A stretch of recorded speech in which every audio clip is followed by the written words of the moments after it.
video responses. Those counts as things, right? Hey guys, so today I have a video response for Ariel, who posed the question of, is fanfiction literature? Funny thing is, for my writing scholarship application that I turned in last year, I wrote an entire paper that included fanfiction, it has literary fiction, and it was just talking about, regular literature. The stereotypical fanfiction that most people think about, typically the not very clean stuff, because typically when people, or at least when I think of fanfiction, I think of all of the things that people have written that put other things, like two characters together that don't belong together and stuff like that. And I'm not saying that maybe those characters don't belong together, because clearly whoever wrote the fanfiction thinks that they do, but the author didn't think that they belong together because the author didn't write it that way. So that's the typical fanfiction story that I think about when that stuff happens. I don't think that's literature. I think that is, I'm bored so I'm writing a story. I'll be honest, everything that I write is totally not literature.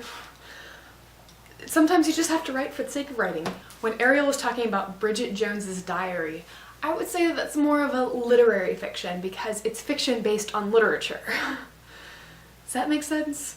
So it's kind of like high class fan fiction, I guess you could call it that. Because you have other books that are out there, it's becoming a thing in, there are loads of books that have rewritten fairy tales. You have Cinder that has the story of Cinderella, but it's set in a completely different world, but it's still the same story. And not gonna lie, for a few NaNoWriMos, I have kind of rewritten some things, if that makes sense. Last year, my NaNoWriMo had to deal with Arthurian legend. Things influence other things because that's just the way the world of literature works. And if you think about it, the person who is writing the story clearly is a fan of that stuff, so it could be considered fan fiction because it's still fiction. Just because somebody else wrote it doesn't mean it's all of a sudden become real life. It's still fiction.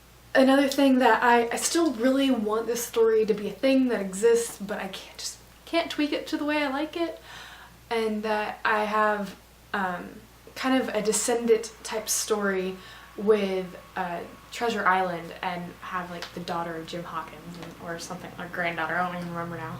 But it's I really want that to be a thing because I love Treasure Island, but it's not working out the way I want it to.